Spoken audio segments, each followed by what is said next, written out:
Keeping it here on Morning at NTV, Stephen Imbido on Pepe Switch, we're now coming to you live from Entebbe, and we know that it hasn't been yet so peaceful in greater part of Masaka, Kalungu, Semba, Bukoma, Simbi. Some people, even up today, some are living in fear, and some have already left their homes. But now the situation seems to be calm. We want to understand what has been the cause of the problem, what's the situation right now, and are the fears coming to an end anytime soon. With me is the Chief Political Commissar of the Uganda Police, and of course he is also the Assistant Inspector General of Police, Afande Kasingye. Good morning and welcome to Morning at NTV. Good morning, Stephen. How are you? I'm okay. Yes. Afande, it hasn't been well, and even up to now people are living in fear. You camped in Masaka with your officers for a whole week. What did you discover on the ground? Yeah, good morning, listeners. Welcome to my home. Yes, indeed, I have spent a week in Masaka, having gone there on Sunday. And we all know that Masaka has had, so far now, we are 38 days since we got a problem, the first problem in Masaka. Today is the 38th or 39th day. And mainly this problem has been in Ruwengo and mainly one sub-county of Kabonera in Masaka. However, we also had a problem in Chotera where a woman had her hands cut off, Nachanzi, and there was something in Bukoma Simbi, though it is not related to these people who have been terrorizing the area. It was a business rivalry. I visited that case myself, and somebody had come to kill him. They had some kind of business rivalry. You can see that the motivation is quite different from others. Now, you need to trace the problem of Masaka from 2009. You look at it from when we had the problem in Chanamkaka, and then that went throughout the region. But also you have to look at 2018, at the beginning of the year, on the night of 31st, 2017, December, and the morning of 1st of January 2018, that led to dropping of threatening letters, demanding money by menaces, telling people to deposit money in windows and in several places, and having people travel from Kampala, some of them. So it had become a huge problem until when it was resolved. This time we started having the same issue. By the way, let me tell you that some of the first cases, they were robbing. They robbed the money. They were telling people that we want money. So, but after that, then they would kill their victims. But later on, they would kill their victims and they don't take anything. Then later on, we saw 80-year-olds also killed. So this metamorphosed into not just simple robbery, but also killings, murder with the clear aforethought, reasons. But how are these people able to come January, come December, come mid-year, come year after year, as we know you saw to protect and serve? What is the problem within the forces, maybe? Not within the force. By the way, this has an investigation going on. The police has taken a very good team of investigators. So far, they have taken people to court, some of the suspects to court. At least I'm aware of 10 that have been taken to court. I'm also aware of the 70 arrests. So you can easily say we have about 60 to 70 people, because even yesterday there are some people that have been. Yes, but before, I'm coming to that. You need to understand this. Okay. So there is very, very good intelligence and very good investigations. Now, when you tie the two, this time around, we shall come out and inform the public about what we think is the main reason as to why we had this issue. So for me, I think it is too early to start saying that the problem is from here, the police, the problem is manpower, the problem is this. I think I would be, the public would be missing something, because they really want to understand what motivates all this. And at this point in time, I think it is not right for me to start trying to impute the reasons. By the time a chief political commissar travels to a place like Masaka, comes there for a whole week, there must be a bigger problem that seems to meet the eye. You as the forces, this is not the first time this is happening in Masaka. Why Masaka? What exactly are you able for now to tell the public that maybe this is the problem, and this apart from the arrests and the prosecutions, this is what we are doing to make sure that this doesn't happen again? Okay, let me quickly say why I went there. You see, the role of the chief political commissar, number one, is to make sure that you go behind the lines and then you mobilize both your forces, but also you mobilize the wananchi. The forces are not working in isolation. So you must be able to cultivate a fertile ground that brings the two in order to achieve an objective. Okay? Even where we borrowed it from the army, that's the role of the chief of the political commissariat. For example, the war in Rwanda wouldn't have been fought if the public did not understand the objective of the war. Now, for me going there, number one was to mobilize our forces. Ideologically, tell them that there is a problem. Our role is to make sure that we protect the lives of people and their property. Number two, to understand their challenges. What is their challenges? Maybe they don't have this, they don't have that, they don't have that. So my role is now coordinating with the operational commanders, but also coordinating with the institution to make sure that those are delivered, and indeed they were delivered. But the third one is mobilizing the population against the Bijambia people. By the time I went there, the whole public was intimidated. And they are still on.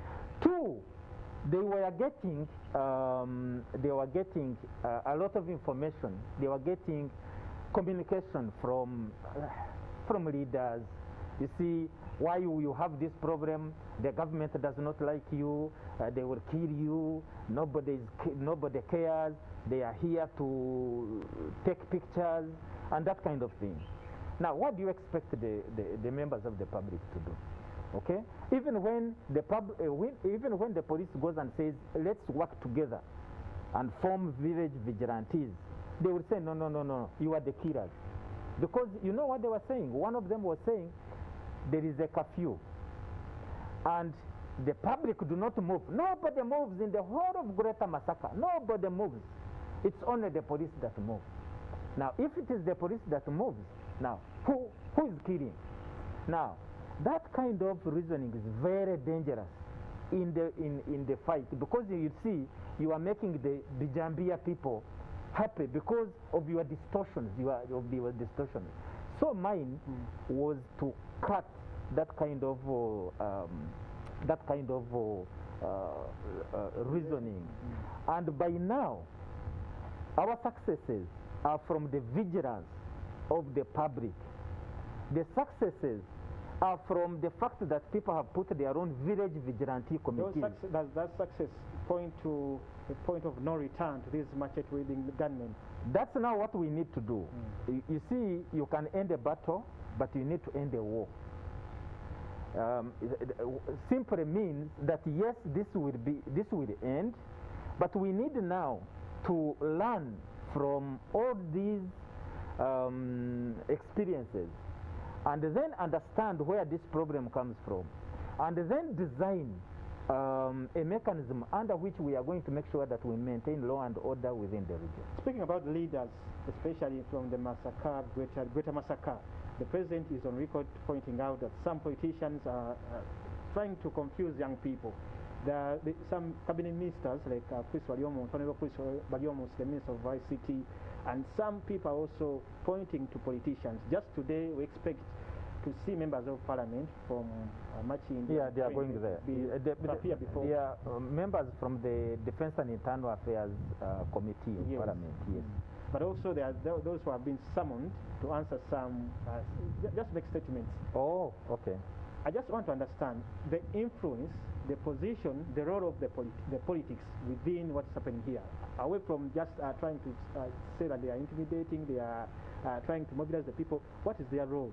That everyone seems to be pointing to the politicians, and now we see police summoning them. No. From my own perspective is that if you have a problem like there is in Masaka, because these crimes are within communities, and they are indiscriminate, it's well organized, well orchestrated, and it's like it's like terrorism.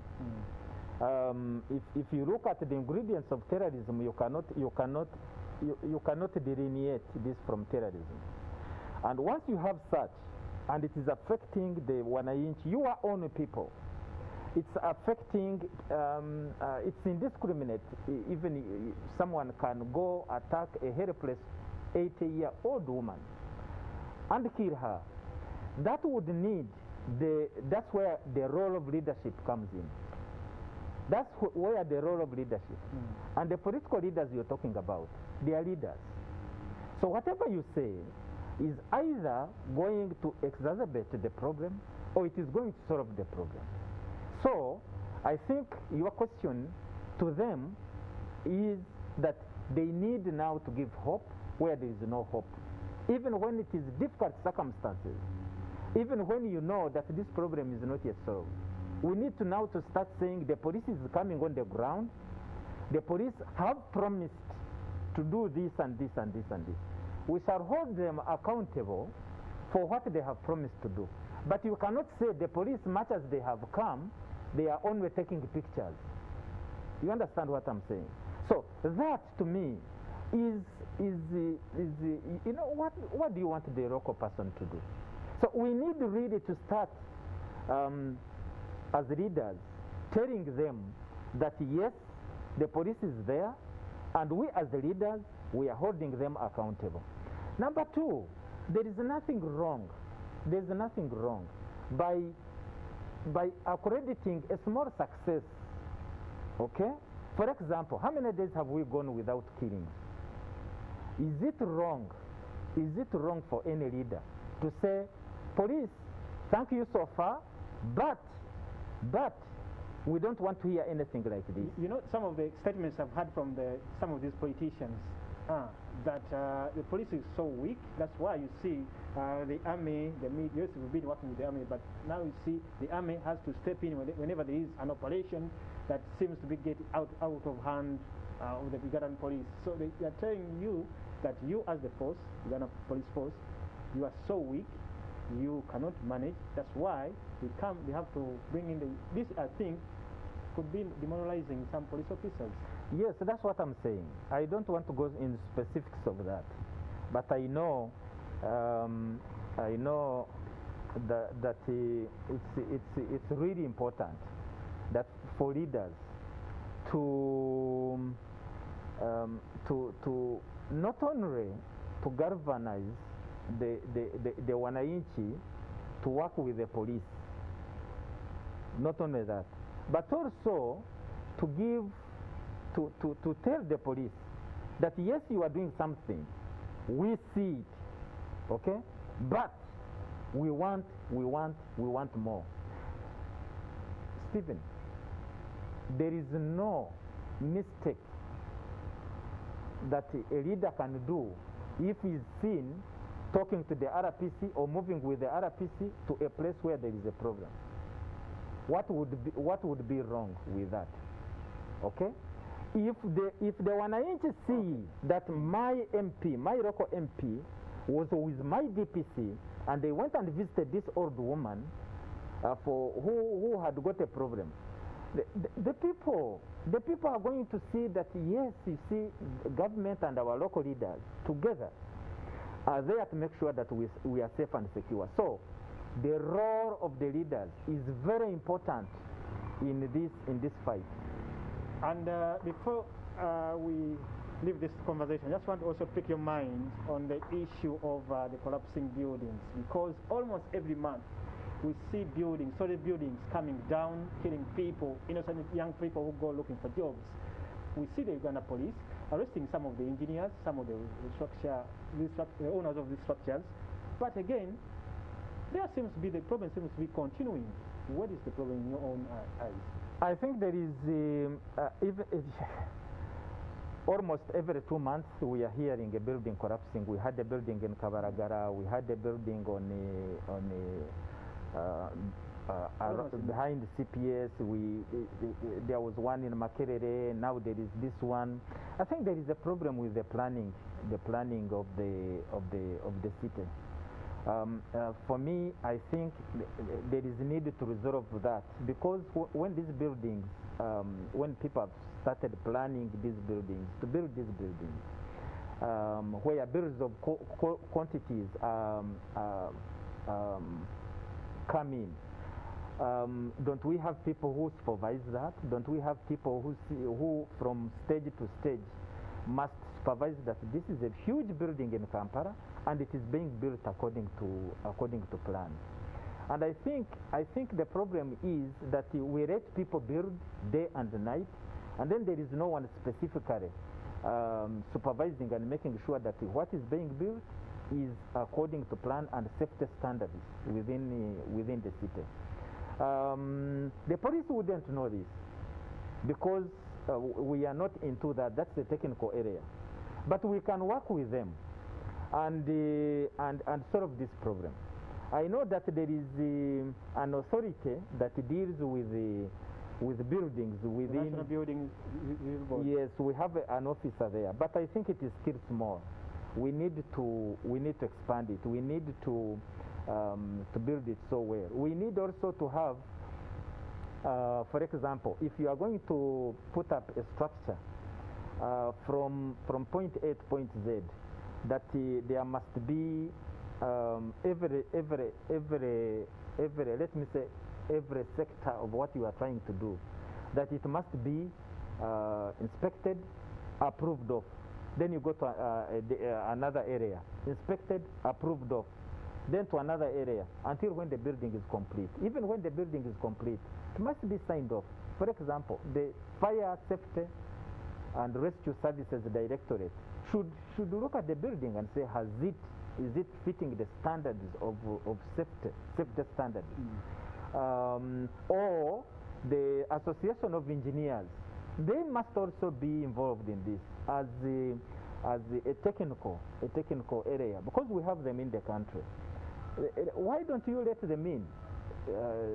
These engineers, they could counter. They could see what the other people are doing, and then. The other thing I also want to pick your mind on is the pandemic that we're still battling with. As the security forces have been so active trying to ensure that, yes, you make sure you implement the people observe the SOPs, people observe the curfew time, but still we see some loopholes still happening. We see so many people still partying, so many people on the road even past curfew time. Where is the problem? Where is the weakness? Because this could also take us back where we come from. I've been involved in this, in the planning, in the implementation, in whatever, from day one. You remember I was even one of the first victims, okay? And I think... Are you frustrated when you see what's happening now? Yes, I'm frustrated. I'm frustrated because I think we become serious when we see sirens on the streets, when we see people dying in our home, in our neighborhood, when we see our relatives, when we see people paying millions of money in hospitals. That's when we know that there's a problem. Right now, people have forgotten that very quickly, including those who have been affected. They have forgotten that very quickly. SOPs are there for us, to help us. It's not for the benefit of anybody. And I think even government is losing a lot of revenue, is losing a lot of jobs, is losing a lot of business, and there is a concern there. But there must be, we must ensure that there is health and safety of the people. Yes, enforcement has to go on. You have seen how the police have heightened enforcement within Kampala. But for God's sake, why can't each and everybody who is responsible for every institution make sure that SOPs are put in place? I have seen bars where these videos, sincerely, that is not right. And I think either we should tighten the You've done everything, and now there is nothing to do more. No. There's something to do more. That's why I was saying that even the punishments. I mean, when somebody is taken to court, I think we should tighten that so that it can pinch.